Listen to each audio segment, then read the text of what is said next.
li ko dalee ci kaw ba ci suuf maytuñ ko kenn muy góor di jigéen di mag di ndaw. Abdou Karim Sall nag defe naa ne taal bu yàlla taal la sànni ci matt gën fay ko. fa yàllay defaree jàmm mënu faa yegg ba yàq. Abdou Karim Sall président Macky Sall moo ko bëgg ci xolom, président Macky Sall moo ko gëmal boppam ba tax na Abdou Karim Sall bari ko ci mbartal la puus mu dem ñàkk puus mu dem. Awaña am na lu ko doy. Awaña na fay xaalis ba Cheikh Kanté mayoon femme département Pikine. Man Khady Ndiaye maa ko wax.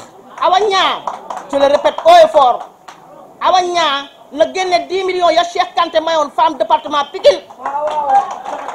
Awaña nag à partir d'aujourd'hui ñun femme commune Mbao reconnaître tuñu ko comme présidente départementale.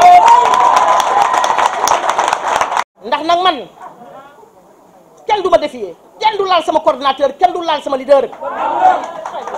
ndax man dama jógu man Khady Ndiaye ne Macky Sall laay jàppale, yàlla def yàlla indil ma Abdou Karim Sall muy liggéeyal le président Macky Sall lu am solo ci commune Mbao booba dara du woon dara di jàppale Macky Sall toog ak man waxtaan ne ma su ma sañoon lépp yokku ndax Macky Sall rek laa gëm. par Khady Ndiaye su ma taxawee na ko Abdou Karim Sall mosul dugg Dalifort war na koo gëm.